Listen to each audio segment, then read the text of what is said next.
sailors looking to make the move over to motorboats in their later years, brand loyalty can be very important. If you've enjoyed sailing a Juno or Bavaria, it can make sense to stick with what you know. And it was exactly this thinking that inspired renowned Ipswich yacht maker Oyster to launch its own range of motorboats, the largest of which was the 43 LD. This elegantly styled range of gentlemen's cruisers was christened LD to denote its primary purpose as a lunch and dinner boat. Today we're going to take a look at two of the earlier models available on the used boat market. The first model we're on today is priced to sell through Wessex Marine in Poole at £220,000. And the first thing to mention is this lovely open plan cockpit here. On a day like today it's quite hard to imagine it, but this would be a fantastic place for enjoying a sundowner. You've even got a built-in drinks fridge in this lovely fold-out table here. This boat is all about socialising, and Oyster has thought of that with this pair of lovely cream settees with the fold-out table in the middle. And then added to that, you've also got the cockpit. In total, you can fit plenty of people on board for entertaining of an evening should you want to.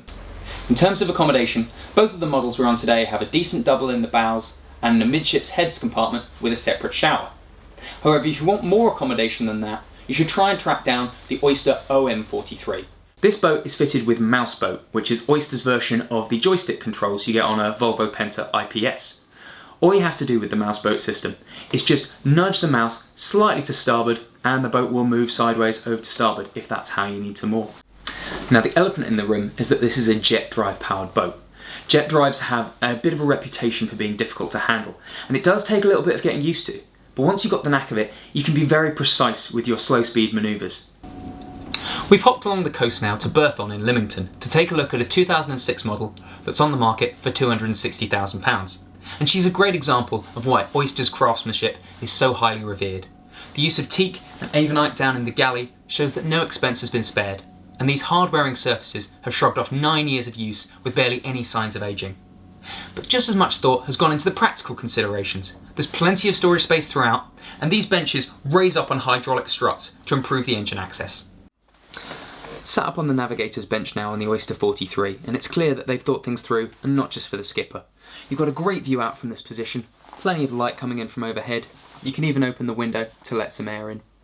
This model is fitted with the larger 480 horsepower Yanmar engines, twinned to a Hamilton 292 jet drives. So in theory, you can do 30 knots, although in reality, you'd probably be much happier trimming that down to 20 knots and just enjoying your day at sea. Gentlemen's cruisers are largely the preserve of the big American yards, with Grand Banks, Sabre and Hinckley dominating this market. However, if you want to champion a great British boat yard with your next day boat purchase, keep an eye out for an Oyster 43. To read our full report, pick up the May edition of Motor Boat Yachting.